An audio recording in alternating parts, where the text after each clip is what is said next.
Assalamualaikum warahmatullahi wabarakatuh. Nama saya Nadia Permatasari. Saya semester 6 jurusan Tadris Fisika di UIN Mataram. Sekarang saya ingin membuat video pembelajaran untuk memenuhi mata kuliah Micro Teaching.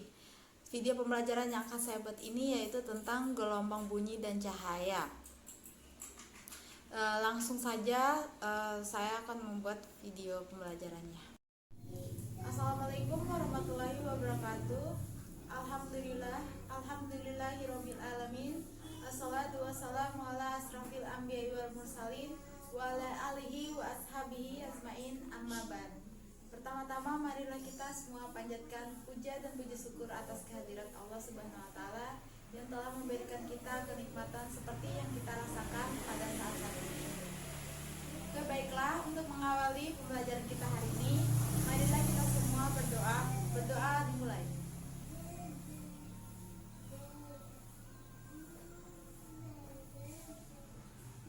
Oke, berdoa selesai.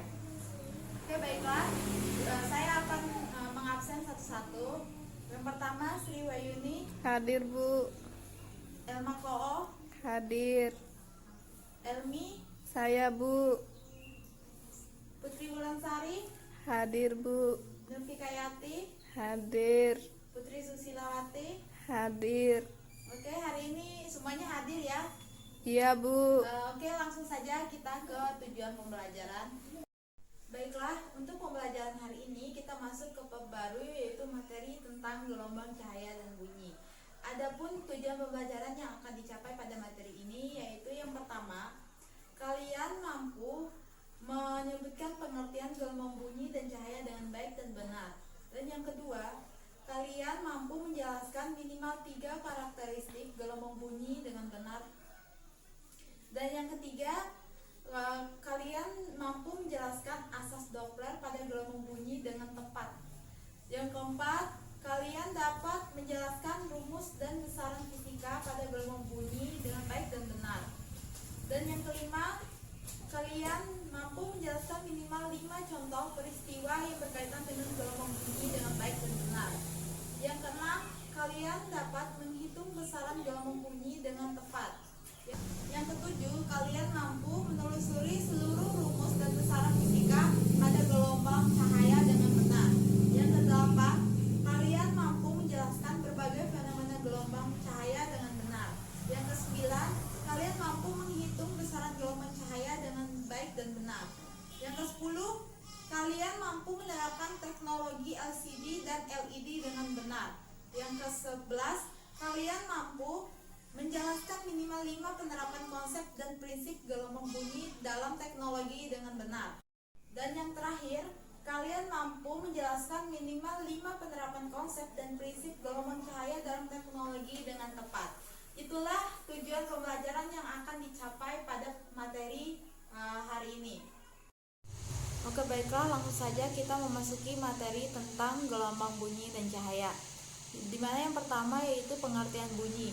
Bunyi adalah gelombang mekanik yang membutuhkan medium untuk memindahkan energi dari satu tempat ke tempat yang lainnya.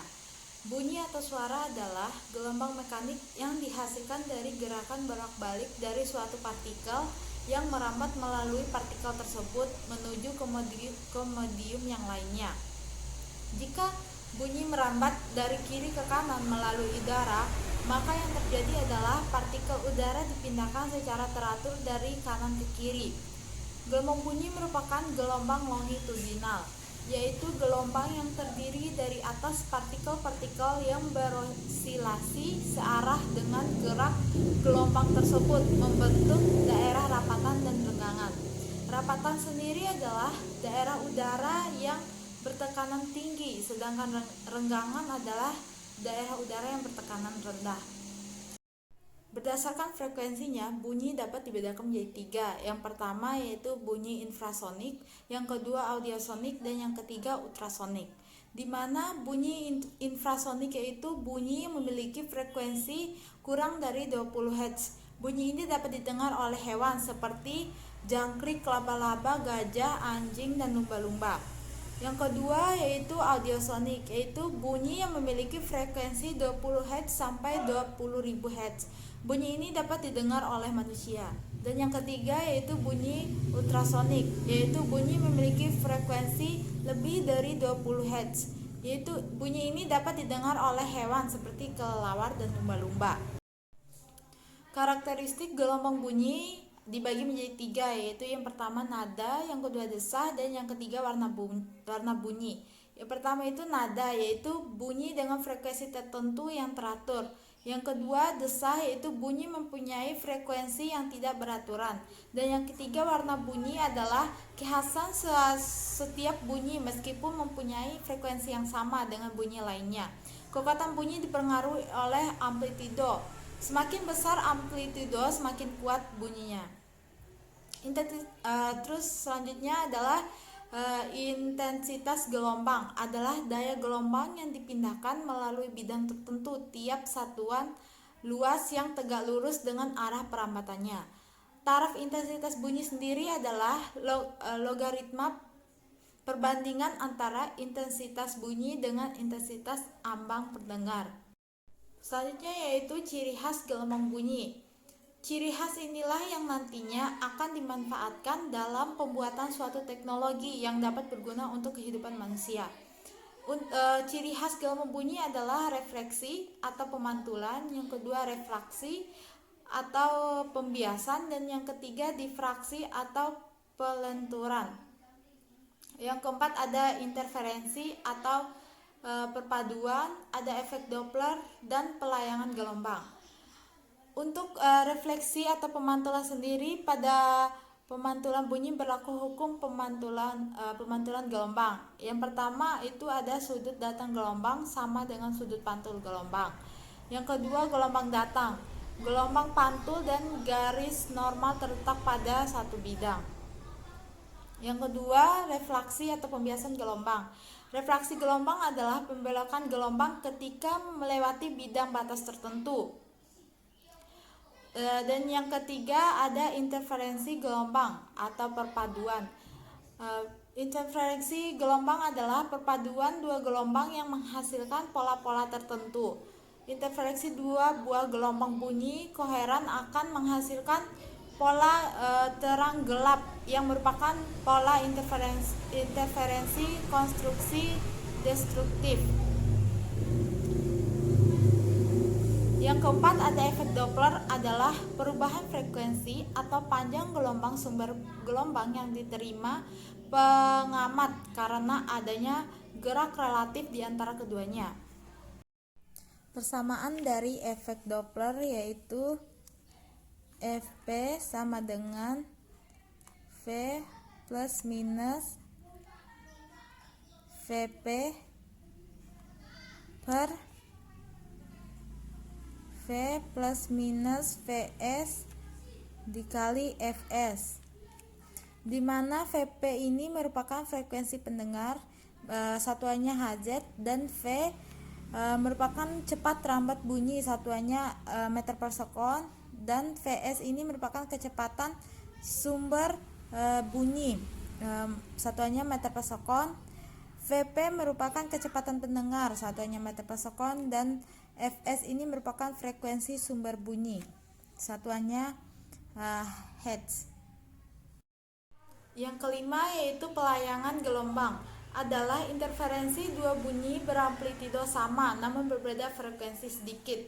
Pelayangan bunyi membentuk interferensi konstruktif destruktif yang disebut layangan.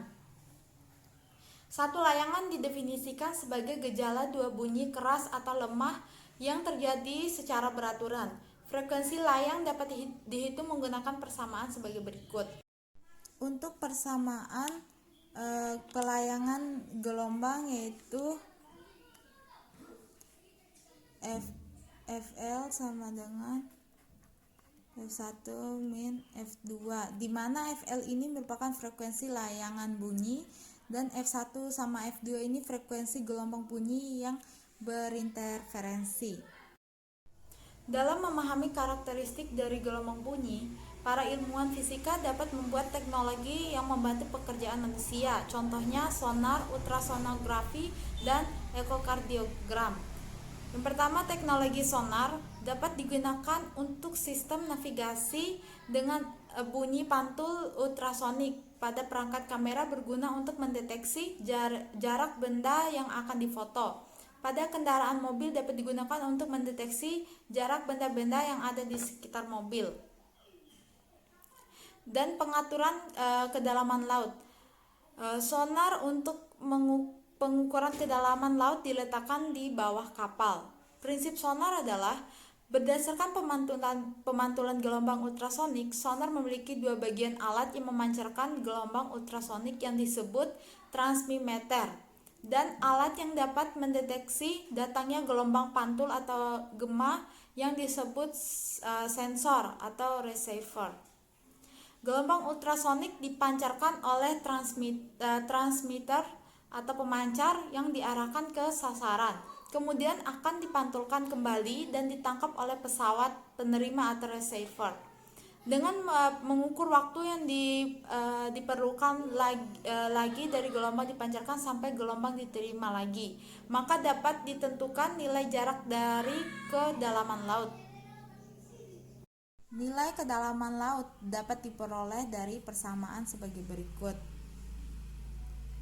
D sama dengan V dikali delta T per 2N, di mana D ini sendiri adalah jarak yang diukur, satuannya meter.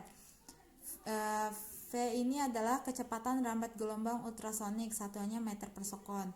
Dan untuk delta T ini adalah waktu yang diperlukan gelombang dari dipancarkan sampai diterima kembali, waktunya sekon. Satuannya sekon, Dan N adalah indeks bias medium. Yang kedua adalah ultrasonografi atau USG, di mana ultrasonografi ini adalah teknologi yang digunakan untuk mencitrakan bagian dalam tubuh manusia. USG digunakan untuk melihat perkembangan janin dalam kandungan. USG memiliki 3 bagian utama, yaitu transducer, monitor, dan mesin USG. Prinsip kerja dari ultrasonografi menggunakan konsep pemantulan bunyi, yaitu transducer ditempelkan pada organ yang ingin dilihat citra bagian dalamnya. Di dalam transducer ini terdapat kristal yang dapat digunakan untuk menangkap gelombang yang disalurkan. Lalu gelombang yang diterima ini masih dalam bentuk gelombang pantulan, sehingga kristal mengubah ke dalam bentuk gelombang elektronik lalu masuk ke mesin USG, sehingga data elektronik tersebut diubah menjadi data gambar yang ingin ditampilkan ke monitor nanti. Dan yang ketiga ada ekokardiogram, di mana ekokardiogram ini adalah teknologi yang dapat digunakan untuk mengukur kecepatan aliran darah. Kecepatan aliran darah ini diukur menggunakan efek Doppler. Bunyi ultrasonik diarahkan menuju pembuluh nadi dan pergerakan pergerakan gelombang bunyi tersebut mengikuti kecepatan aliran darah. Selanjutnya kita akan membahas tentang sifat-sifat gelombang bunyi. Sifat-sifat gelombang bunyi yang pertama yaitu dapat dipantulkan. Berarti gelombang yang dipantulkan dan menjadi bunyi akan terjadi bila bunyi tersebut mengenal permukaan benda yang keras seperti permukaan dinding batu, semen, besi, kayu, dan lain-lain. Yang kedua dapat dibiaskan. Terjadinya pembiasan atau refleksi karena adanya pembelakan arah lintasan gelombang setelah melewati bidang batas antara dua medium yang berbeda, contohnya air atau benang. Yang ketiga dapat dipantulkan. Contohnya ada 2 atau 3 macam bunyi yang menghasilkan suatu campuran bunyi yang lebih indah. Contohnya dalam pertunjukan orkestra dimainkan bersamaan untuk menciptakan harmoni nada. Yang terakhir atau yang keempat yaitu dapat dilenturkan atau difraksi. Difraksi merupakan peristiwa pelunturan gelombang bunyi ketika melewati suatu celah yang sempit. Contoh gelombang bunyi dalam kehidupan sehari-hari, salah satunya yaitu saat kita bermain gitar. Saat kita memetik senar gitar, otomatis akan menghasilkan bunyi. Contohnya seperti ini. Nah, itu kan kalian pasti mendengar suara yang dikeluarkan oleh senar gitar ini. Itu adalah salah satu contoh untuk gelombang bunyi. Contoh gelombang cahaya. Alat-alat yang digunakan dalam percobaan ini yaitu senter, CD, alat penyangga CD, dan layar untuk mengamati. CD adalah media penyimpanan dalam bentuk lubang-lubang kecil pada lempeng aluminium.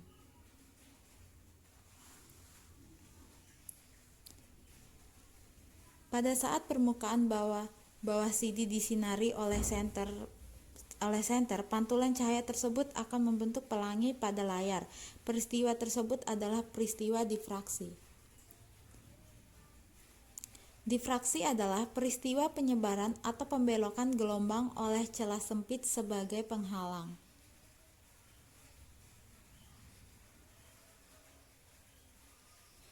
Peristiwa yang menyebabkan bawah CD memunculkan warna pelangi adalah peristiwa interferensi.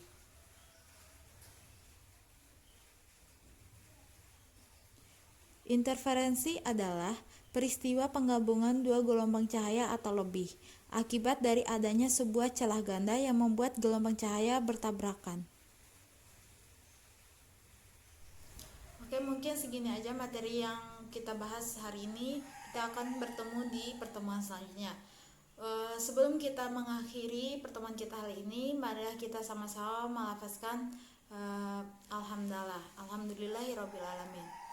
Wabillahi taufiq wal hidayah. Wassalamualaikum warahmatullahi wabarakatuh. Oke, itulah video media pembelajaran yang telah saya buat sesuai dengan EPP yang sudah saya buat.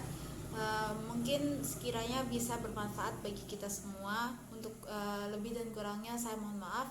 Wabillahi taufiq wal hidayah. Wassalamualaikum warahmatullahi wabarakatuh.